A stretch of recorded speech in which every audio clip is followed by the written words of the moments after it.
In the last lecture, you learned about datetime, which represents an exact date and time value. We also have a type called TimeSpan, which represents a length of time. There are a few different ways to create a TimeSpan. The simplest one is to use the new operator. So, TimeSpan equals new TimeSpan. And note that the constructor has multiple overloads. In this case, I'm going to use the third one, which takes hours, minutes, and seconds.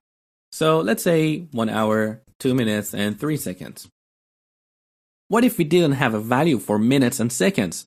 We could just pass 0. So here is an example.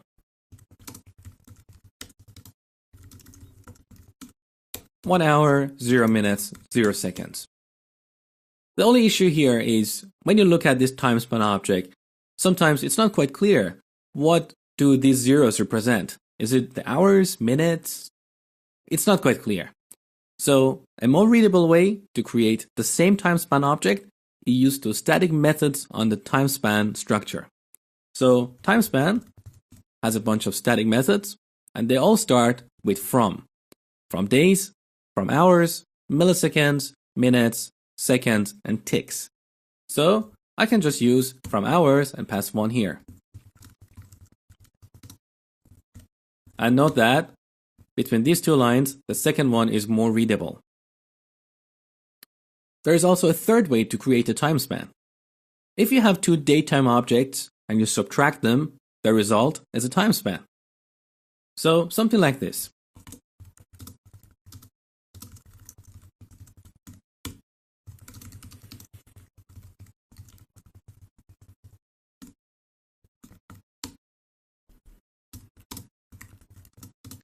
So end minus start returns a TimeSpan. In this case, that TimeSpan represents 2 minutes. Let's display it on the console.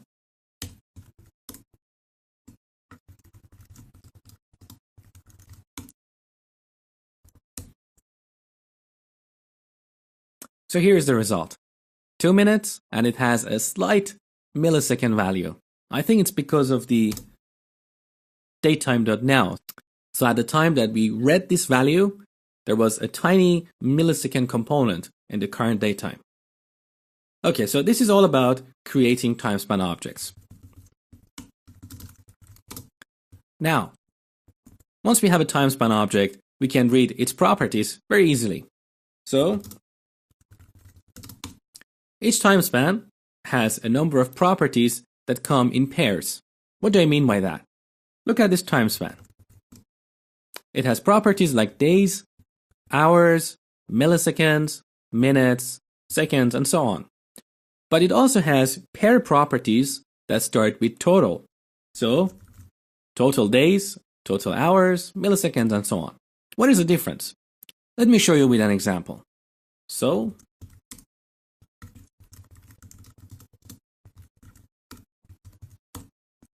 I'm going to duplicate this line. And this time, I'm going to display total minutes. So, the minutes property returns the minutes component of your TimeSpan object. So in this case, our TimeSpan is here. The minutes component is 2. So that's what's returned from minutes. Total minutes converts that TimeSpan object to minutes. So in this case, it's going to return 1 hour, which is 60 minutes, plus 2 minutes, plus 3 seconds, which is a fraction of a minute. So let's take a look at the result. So as you see, minutes is 2, whereas total minutes is 62.05. Next, similar to the datetime object, the TimeSpan is immutable, which means once you create it, you cannot change it. But it provides a couple of methods to modify its value: add and subtract. Both these methods return a new TimeSpan. So let's take a look at a couple of examples.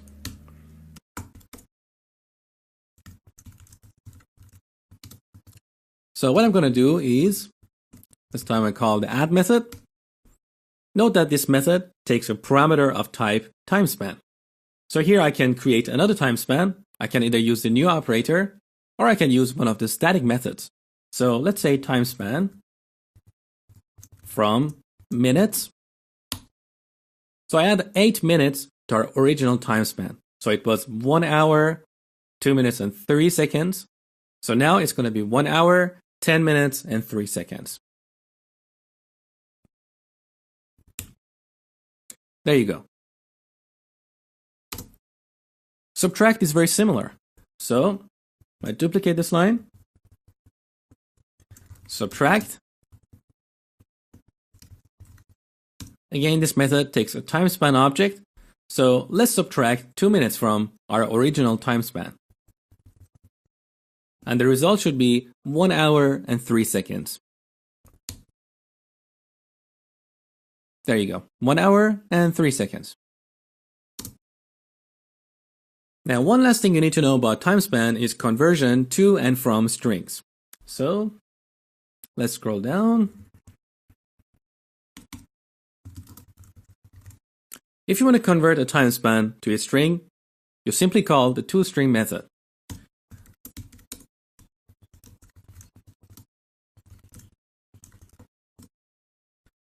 But note that in this case, toString is grayed out. What does it mean? That means console.writeLine by default calls this method on any object you pass to it. So you don't have to explicitly call it. But if you're not using console.writeLine and you need to convert a time span to a string value, simply call toString. How about conversion from a string? We use the parse method. So timespan dot parse, that takes a string. So let's say 1 hour, 2 minutes and 3 seconds, and that returns a timespan object. In this case, we pass this timespan object to console.writeLine, and this method automatically applies toString on our timespan object. Let's take a look at the result. There you go. So parse 1 hour, 2 minutes and 3 seconds. That's pretty much all you need to know about timespan. I hope you enjoyed this lecture and thank you for watching.